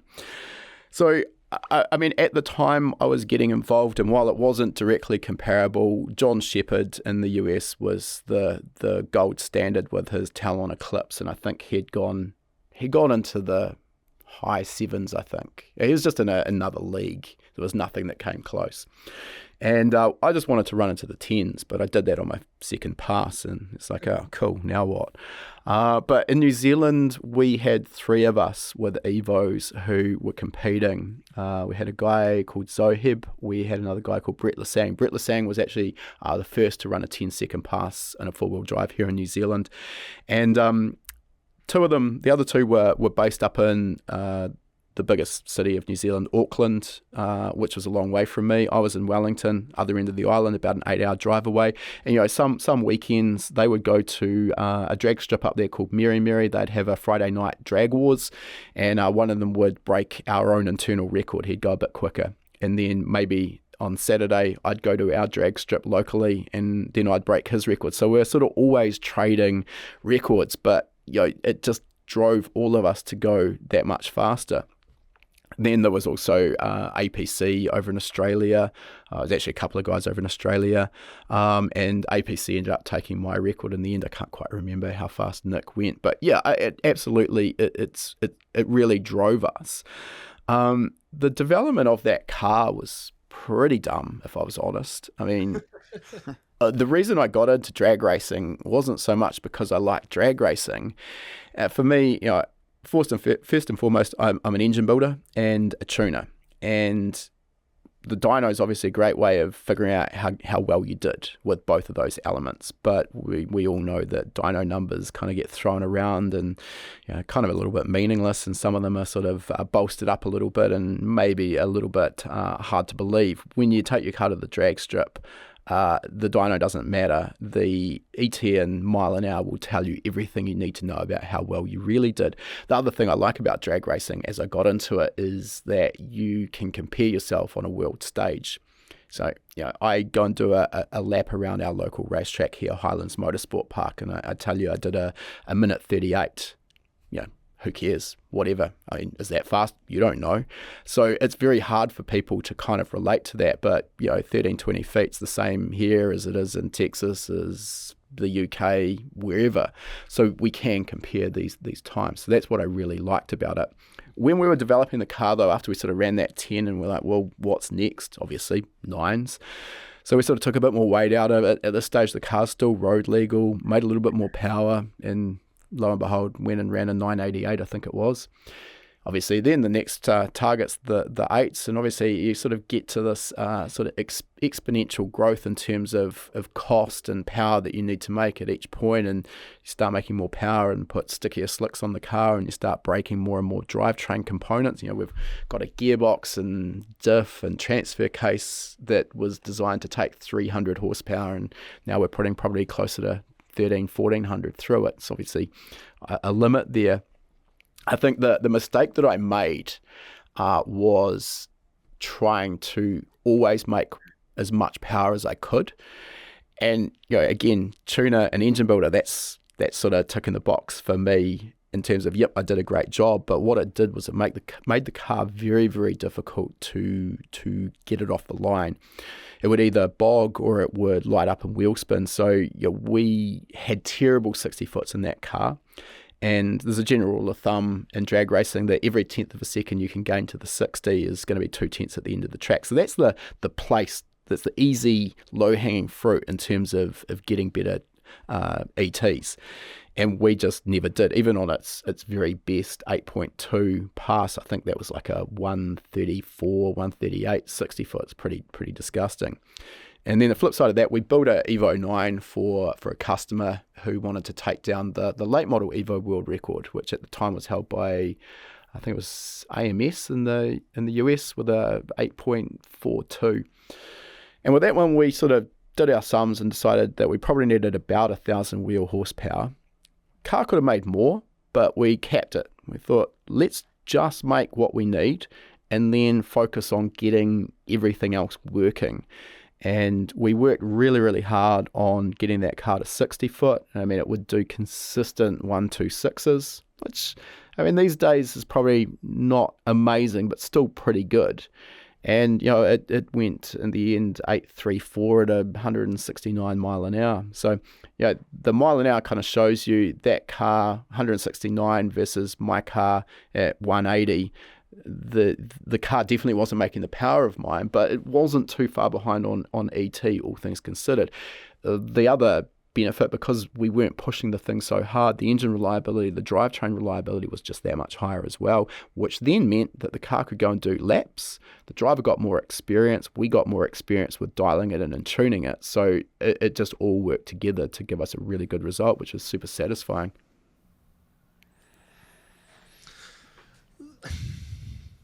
There's so many ways I could take that just from spectating. Again, I'm a big Viper fan, just because our hometown heroes, we do have Nth Moto right in our backyard here. Sure. So watching them set up their cars and, I mean, they beat Huracans to the sixes, with a platform that nobody really was paying attention to however many years ago. So when it came to setting it up, what were some of the key lessons along the way? Like, what did you find that was most important? Like, for example, we had Tim Roman on, who had the Merkur, and when he was dialing in his all-wheel drive setup on there, he realized that setting it up this way, this caused catastrophic results. Was there anything, I guess, that you learned along the way that was more important than you initially thought? Oh, there's so many parts to this. Yeah, I think a big part of it is exactly what I was talking about before when we were talking about traction control is the power management. So trying to adjust the power delivery as the car went down the track, and we would do this with, boost versus gear or boost versus speed. I would also, because you're trying to leave the line with, let's say, 22 PSI of boost. So we've actually probably got more power than the car can put to the track. But if we leave the line with less, let's say 15 PSI, once we get into second gear and we can now put more power to the track, the turbo's big and lazy, it takes too long to spool up. So what we wanted to do was leave with more power than we could really put to the track. And then we'd manage that by using a timer-based ignition retard to sort of pull the torque back. So then once we got into second gear, we could put the timing back in, but we've already got boost. So that and just learning how to use the data analysis, data logging, and then optimize the car after each run as the track evolved. That was really important, but easily the most important part to my life in four-wheel drive drag racing was developing the worst kept secret in drag racing, which was a clutch slipper unit. So these days, they're available off the shelf from, I think, Magnus Motorsport, make a really nice option. But back then, nothing really existed, or no one was talking about it. I think anyone fast was using one. But essentially, what I did, actually, we'll go back one step. If we look at a clutch-style drag car, maybe a pro stock car, all of them use a slider-style drag racing clutch, which has an adjustable base pressure, and then it has adjustable weights that we can put on the fingers of the clutch, which basically make the clutch clamp harder as the RPM increases because of the centrifugal force acting on these weights as the clutch speed increases. So you can basically tune the clutch to slip off the line so that we stay hooked up, we don't get excessive wheel spin. But then as the RPM comes up and the wheel speed comes up, the clutch will start to lock up. So it's a very fine art to tuning one. When done right, they're amazing, but they're also very high maintenance. The clutch needs to be adjusted back to its base setting after every single pass. So very, very time consuming. So I sort of looked at this and how can we get that effect without trying to fit a slider clutch, which would be near on an impossibility in a four-wheel drive car like my Evo. So I decided to take what was then a Turbo Smart pneumatic boost tee. So the old boost valve that you used to put in your wastegate line and turn the boost up. And essentially all that was is a needle and seat that allowed an adjustable air bleed. So I looked at that and thought, well, if I just drill and tap this for an 8th MPT fitting and put this in the clutch line between the clutch master cylinder and the clutch slave cylinder, I'm going to be able to adjust how quickly or slowly the clutch releases. So, I mean, when you use that, you'd put your foot on the floor on the clutch, and then if you sidestep the clutch pedal would take approximately 2 seconds to come all the way back up. So what that does is it forces the clutch essentially to slip through first gear. And that was the key element in getting the cars to stop breaking drivetrain components and to stop sort of lighting up and wheel spinning or bogging on the line. Downside is you couldn't use that system with anything that required the clutch for a shift, but we were on sequential dog boxes, no problem. All we needed was an ignition cut for the shift, so that was fine. And it did make the car hard to race because it was very difficult to cut a light because there was a latency between when you sidestep the clutch, depending on where it was in its take-up point, and when the clutch actually started to engage and the car would move. So yeah, difficult to cut a light. But at that time, all we were doing was racing for PBs. I didn't really care if I beat the guy in the other lane. Just if I set a world record, nothing else mattered. So it kind of worked for us. Downside of that, of course, is 10 passes and the clutch was toast, and we're on a triple plate clutch. So it was fairly labor intensive anyway. Was there any other platforms as you're going through or in moments of frustration or as you were getting started that you had your eyes on? Was there other runner-ups to I'm going to get rid of all this and get at this situation? No, I think I was so far in the hole with that car. It would have been difficult to come back and start again. But I mean, I guess I'm pretty stubborn as well, and I could kind of see the potential was there. The 4G63 makes great power and is pretty strong. So yeah, I didn't really have an issue with that. It was like just developing the rest of the car around the engine and the drivetrain was the challenging part. And I think if we had kept going with that car, it would have got into the sevens. I mean, I don't think I want to work as hard as I worked back then to get a world record. It's a lot of work, a lot of commitment, a lot of financial commitment as well to do that. And I can't quite remember where that record sits now for the Mitsubishi platform. Like maybe Boost and Performance have got that with Red Demon, but I've lost track. I don't watch it every week like I used to. So one of your favorite phrases is "if you've been living under a rock," which I have been. At what point did you decide to hang up the racing boots? It's an interesting story. No, well, I've transitioned. So I started out in karting. I got involved in some sort of local car club hill climbs when I was younger, and then kind of went to university, and that all stopped because university students don't have any money. Then when I started my business, that was really around drag racing, as we've already discussed. Where it stopped was probably a couple of years before I sold the business. And I was getting to a point where we'd probably done it for 10 years. It takes its toll, and it was not good for the business. While yes, it did bring business in. On a race weekend or a race weekend coming up, usually the week prior to the event, no customer work was getting done, and we were prepping the race car. So money's going out, no money's coming in. That's some long hours as well, and then of course you break something, so that has to be fixed. But last time I raced that car, we were at the drag strip, and we were sponsored by Turbo Smart, and we had one of their, I think it was called an eBoost 2 electronic boost controller. And we had been having some problems with it. It was getting interference, we think, from the CDI ignition system. So what it would do is halfway down the drag strip, sometimes it would just shut down and you go to wastegate spring pressure, which obviously is the safer option. But that's what it did, which wasn't great. So I did a test pass at this event. That's exactly what happened. And we're like, right, we'll just revert back to I had a Motec M800 in the car. We'll revert back to the Motec controlling boost because that's how we had previously run it. What I'd forgotten was that between the previous time we'd been running the Motec for boost control and this time, Motec had a very major revision to their firmware, and it brought in one more parameter for the boost control. Basically, I think off the top of my head, it was basically a parameter which would say whether 0% in the duty cycle table was requesting minimum boost or maximum boost.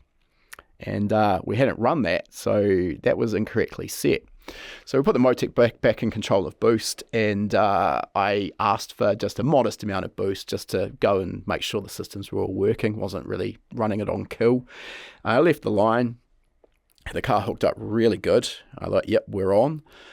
Pulled second gear, and a warning light came on for high EGT, but it was still going pretty good, so I was choosing to ignore that, as you do. Still at full throttle. The car is absolutely hooked up and hauling, and maybe 100 milliseconds later, there's a jet of water all up the windscreen, and that's all that happened. So yeah, torched the head basically as a result. After I had a look at the data logging, I think we ended up at something like 60 plus PSI of boost, which was the limit of the map sensor. So where it actually got to is anyone's guess. So at that point, I thought, you know what, maybe enough's enough. Now, obviously, we're coming up on that 2 hour mark. So have you ever heard of the Minnesota Goodbye by chance? I have absolutely not. All right. Well, I feel like I'm about to. So I have one question, and Dan's going to have one for you as well. The one question that's been kind of lingering in the back of my head this whole episode is, does any success story come to mind? You mentioned like sometimes in many cases, you've enabled people to create businesses and build a life for their families. Is there anybody that comes to mind to you? Well, actually, interestingly, something that's gone full circle. I won't mention a name because this may not come to fruition, but a little while ago, a friend of mine put me onto a YouTube video, and it was a guy over in Australia who had turbocharged his Lexus IS200 and was tuning it, and he had done so off the back of taking our courses. And at the end of his video, he gave us a nice big shout out, which was really impressive. And he spoke really, really well. He was clearly pretty smart, and the fact that he had already created his own YouTube channel was kind of cool as well. And as I was mentioning earlier, it's kind of hard to find people with the skill set needed to understand what they're doing, teach what they're doing, and also be good on camera. So we actually brought him over from Australia last week for a bit of a trial to see if we felt he's going to be a good fit as a content creator for HPA. At this point, we think he is. He really enjoyed himself here, but there's a whole lot of complexities in bringing someone from another country and shifting their whole life, plus a house, plus a partner, plus some cars. So as I say, at this stage, that's watch this space. But if that goes through, I'd say that's a pretty cool success story that's gone full circle. Well, then on that note, Dan, do you want to pop the usual 3? Absolutely. So at the end of every episode, we like to ask our guests to pick 3 cars. You have an unlimited budget. Swaps are okay, whatever your imagination can come up with. Yeah, okay. But we need a daily driver, a show car, and a track car. It's a tough one. So many options. Let's start with the track car. Oh, even here I've got 2 options. I'm just going to name the 2 options. The 992 GT3 RS, I think, it's an amazing car. The results I hear from them on the track, everyone absolutely loves them. So I think that'd be amazing. But while that's a pretty expensive car, if we're genuinely talking no budget, I think this new, the Red Bull RB17, Adrian Newey's sort of no holds barred track car. I mean, I heard they put someone on their simulator in the UK, and he was a good amateur driver and would have put that car on pole at the Silverstone Grand Prix by a second. That's insane. So yeah, that'd be the track car. The daily driver, it was a bit of a tough one. I mentioned I drive a Porsche 964, and I mean, it's not fast. It's a cool car. It's fun, and I like the look of it. I think something up from that, I'd probably look at maybe an Audi RS6. What I like about those is they're fast in stock form. They're cool but understated. I don't think non-car people would sort of look twice at an RS6. Plus, I've got a golden retriever, and he needs a bit of space in the boot. He's real awkward in the Porsche. He just kind of like awkwardly sits on the seat and doesn't really know what to do. So yeah, good boot space in the RS6, plus plenty of room for the family. So that, I think, would tick that box. I just had a friend show up at my house with a Great Dane and an R8. So yeah, I'm sure that gets yeah. awkward. yeah. It's not ideal pet transport if you've got a 2-seater car, that's for sure. Right. The show car, I must admit, I'm probably not really that much of a show car guy. I kind of did my time with that, but I was only ever showing my Evo drag car at our local shows. I'd probably actually say our C10. I already own it, so the budget doesn't really matter, but in that is probably the fleet favourite. Like I said, patina paint, I think that's show worthy. Pretty much ready to lay frame, and we've actually got a Roadster Shop chassis that's airbagged that's going to go under that body, and a fairly healthy stroked LS that's going to go in it as well. So yeah, I reckon that'll be show worthy, and just a cool car to cruise around in. And just to clarify, you are locking in the RB17, right? Yeah, 100%. Yeah. Okay. I'll get my order in now.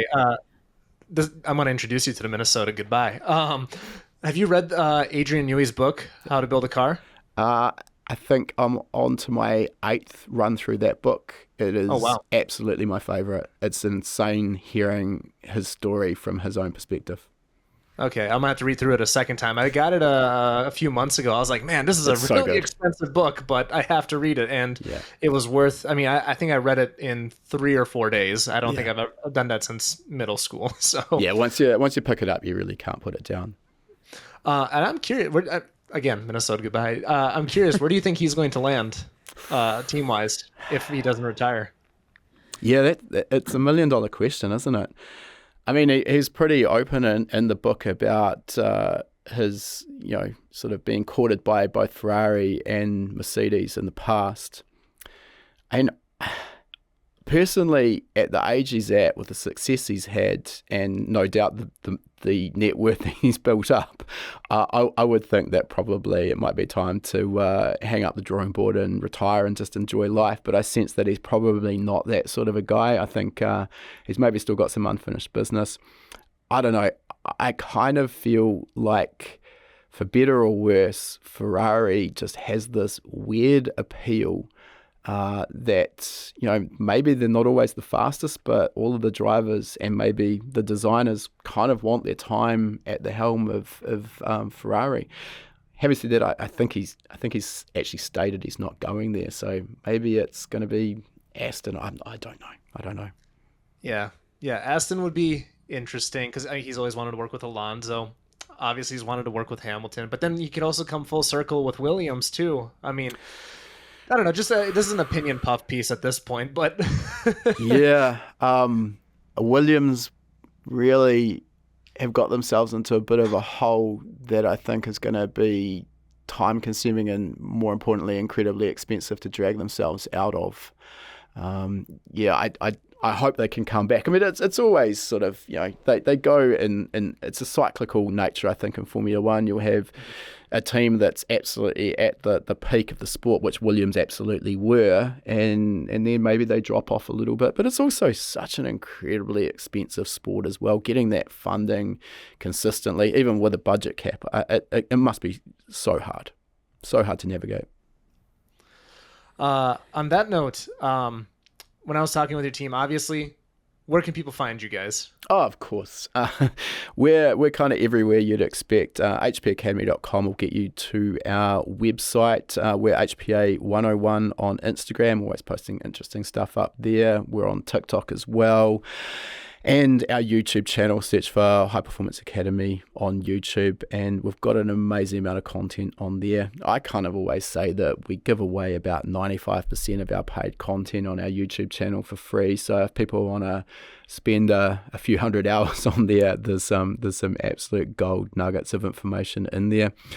We've also got a coupon code as well that your listeners can use. So that coupon code is Monoxide100, and that will get your listeners $100 off the purchase of our tuning starter package. So that's a package of courses that basically takes you from zero previous knowledge through to having the theory and practical knowledge required to start tuning your very first car.